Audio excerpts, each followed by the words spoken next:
ដំណើរកំសាន្តឆ្នាំ2026ថ្ងៃទី7មករា2026ខ្ញុំបាទធ្វើដំណើរមកដល់តាមផ្លូវគឺយើងបានសម្រាកញ៉ាំអាហារពេលព្រឹកហើយបន្តដំណើរទៅញ៉ាំអាហារថ្ងៃត្រង់ប៉ុន្តែ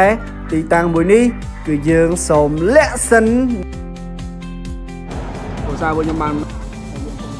គុណកូនប្រុសមកបានទេពីដាក់តាបានទេយើងសម្រាប់ញ៉ាំបាយឥឡូវពួកខ្ញុំបានមកដល់អូតែលដែលខ្ញុំបានកក់នៅក្នុងទីក្រុងដ៏អស្ចារ្យហើយបន្ទាប់មកគឺខ្ញុំបានមកលេងទឹកជាមួយនឹងភរិយារបស់ខ្ញុំជាមួយនឹងកូនរបស់ខ្ញុំគឺដំណើរកំសាន្តរបស់ Kevin និងម៉ាក់ហ្នឹងបាទគឺឲ្យតែមានកន្លែងណាមានអាងទឹកគឺសប្បាយចិត្តខ្លាំងមែនទែន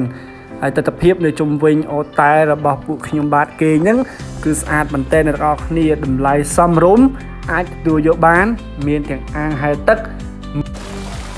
បានមកដល់អូតែហើយចង់ជិះលេងទឹកហើយខ្ញុំបាននិយាយថាបន្តិចទៀតនឹងមានសម្លេងនារីដ៏ស្រស់ស្អាតរបស់យើងនិយាយរៀបរាប់ចាសួស្តីអ្នកទាំងអស់គ្នាឥឡូវដល់វគ្គខ្ញុំហើយនឹង Kevin ម្ដង Kevin ដូចជាសប្បាយរីករាយណាស់អត់ចង់តាមប៉ាប៉ាគេទេចង់តែឲ្យខ្ញុំគេហែលទឹកប៉ុន្តែខ្ញុំអត់ចេះហែលទឹកអញ្ចឹងទៅចេះតែហៅប៉ាប៉ាឲ្យជួយហែលជំនួសរហូតខ្ញុំអត់ចេះហែលទឹកទេឥឡូវ Kevin ភាសាមួយប៉ាប៉ាម្ដងបើសិនជាម៉ាក់អត់ចេះហែលទឹកឲ្យជួយដឹកដៃដើរលេងទឹកបានក៏បានដែរតែខ្ញុំអត់សូវជំនាញដែរខ្លាចតែធ្លាក់ទាំងកូនទៀតឥឡូវភ័យណាស់ឲ្យប៉ាប៉ាកាន់សិនខ្ញុំអ្នក selfie ពីលើទៅវិញបន្ទាប់ពីម៉ាក់ selfie គឺខ្ញុំបានលេងទឹកជាមួយនឹង Kevin